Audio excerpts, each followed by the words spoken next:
For the past 4 days, we have seen Britain at its best.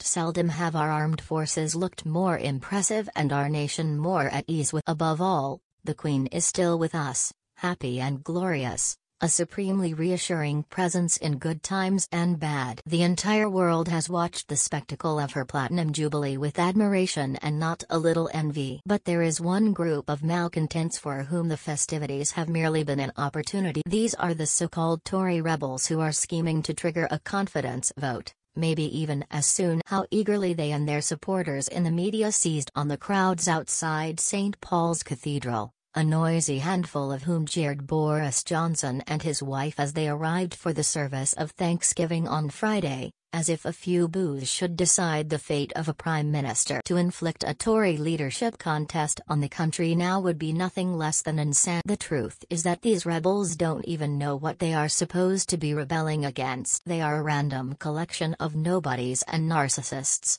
plus the usual suspects. This ramshackle rabble of embittered Remainers and disenchanted Red Wall newbies have nothing in common, except of course their burning resentment of Boris. Even supposing that they were to succeed in bringing down the Prime Minister, none of these self-appointed saviors of the Tory party has the faintest idea what to do. Which of these amateur assassins, now swirling their cloaks and brandishing their daggers, would resist the breakup of the United Kingdom better than Boris Johnson?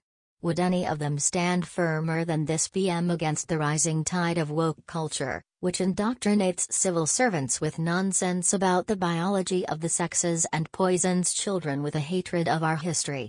Not a single leadership hopeful has so far had the guts to stand up and challenge Boris Johnson openly. They are cowards, willing to wound but afraid to strike. The only one who has made no secret of his disloyalty is Jeremy Hunt. The former health secretary is reported to be on maneuvers every time he sniffs a chance to make trouble for the man who Mr. Hunt lost fair and square in 2019, rejected by both MPs and party members in favor of a proven election. The Conservatives made the right decision, as their landslide victory later that year did. Nothing has happened since to suggest that Jeremy Hunt, or indeed any of the other individuals that have been talked about, would have made a better job of guiding us through the past 3 years. What we do know is that COVID restrictions would have been more onerous and lasted much longer if Labour had been in charge during. That is what the anti-Boris brigade threatens to bring about.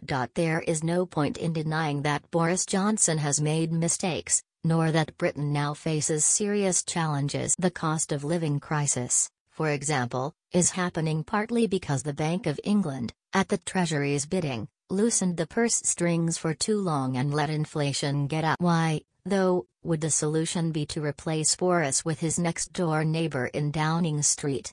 Rishi Sunak, on whose watch prices have risen faster than for 30 years, bears far more responsibility for inflation than the PM. Yet the Chancellor's name is brought up regularly as a possible successor, doubtless at his instigation. It makes no sense. The potential rivals are all either untested or overrated, especially by themselves. And they cannot agree even on basic principles.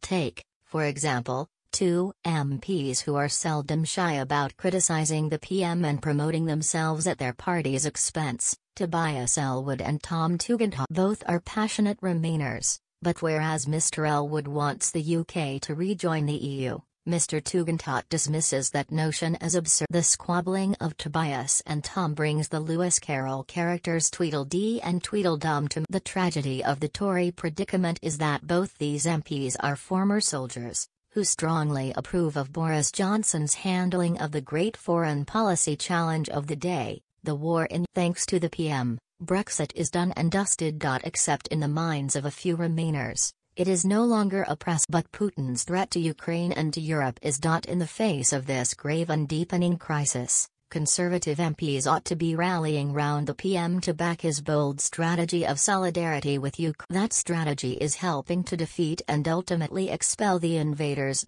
More than 100 days after the monstrous Russian onslaught, bringing death and destruction on a scale Europe has not witnessed since 1945, the British are winning the argument. Northern, Central, East and even West Europeans are following the example set by Boris Johnson, who has been closer to Volodymyr Zelensky, the Ukrainian president, than any other most are rejecting the whiff of Munich emanating from appeasers in Paris, Berlin. For the first time since the days of Margaret Thatcher, and regardless of Brexit, British leadership has inspired Europe. It should be a source of pride. Yet how does the Tory party respond?